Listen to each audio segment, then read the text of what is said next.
কি এইবাৰ প্ৰশ্নবোৰ ইমান বেলেগ ধৰণৰ নেকি? আজিৰ ভিডিঅ'টো বিশেষকৈ গুৰুত্বপূৰ্ণ হ'বলৈ গৈ আছে সেইসকলৰ বাবে যিসকলে HSLC 2027 দিবলৈ আছা। কাৰণ আজি আমি চাম অসমীয়া বিষয়ৰ নতুন আৰ্হিৰ কিছুমান প্ৰশ্ন। এইবাৰ অসমীয়াৰ প্ৰশ্ন কাকতখন টান হ'ব নেকি? আৰু এইবাৰ নতুন পেটাৰ্নৰ কুৱেশ্যন আহিব নেকি? এই সকলোবোৰ প্ৰশ্নৰ উত্তৰ পাবলৈ ভিডিঅ'টো শেষলৈ চাই থাকা। তেন্তে আহা আমি ভিডিঅ'টো আৰম্ভ কৰোঁ।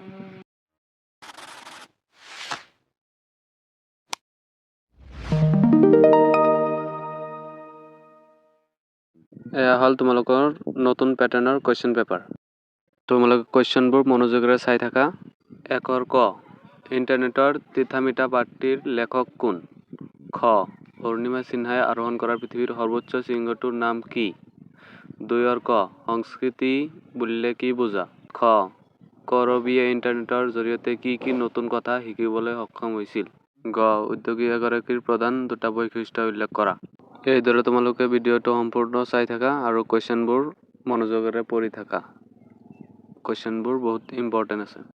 এইবাৰ অসমীয়াৰ পেপাৰটো টান হ'ব নেকি এইটো ভিডিঅ'ৰ শেষত কম, তো তোমালোকে ভিডিঅ'টো শেষলৈ চাই থাকা।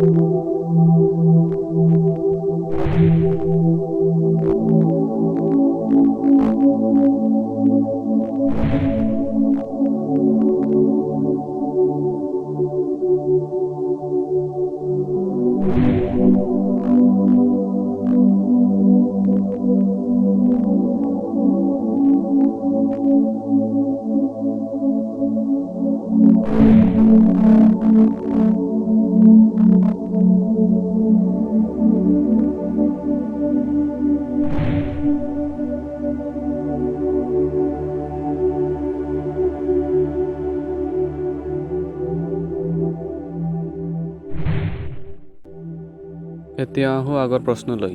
মেট্ৰিক পৰীক্ষাত এইবাৰ নিউ পেটাৰ্ণ কুৱেশ্যন আহিব নেকি?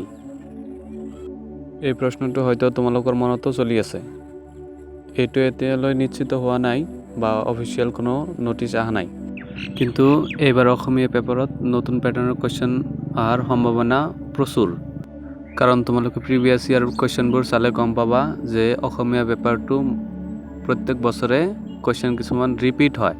কিন্তু এইবাৰ নতুন প্ৰশ্ন অহাৰ অলপ চান্স আছে, অলপ প্ৰশ্নবোৰ ব্যতিক্ৰমী হ'ব পাৰে। সেইকাৰণে তোমালোকে নিউ পেটাৰ্ণ কুৱেশ্যনৰ লগত পৰিচিত হৈ লোৱা আৰু এনেধৰণৰ কুৱেশ্যন যদি আৰু লাগে কমেণ্ট বক্সত কমেণ্ট কৰা বা ডেছক্ৰিপশ্যনত দিয়া জিমেইলত মেইল কৰা, মই PDF দিবলৈ যত্ন কৰিম।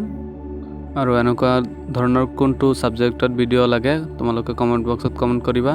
আৰু এইটোও ক'বা তোমালোকে কোন ডিষ্ট্ৰিক্টৰ পৰা ভিডিঅ'টো চাই আছা। কমেণ্ট বক্সত ডিষ্ট্ৰিক্টটোৰ নাম লিখি দিবা।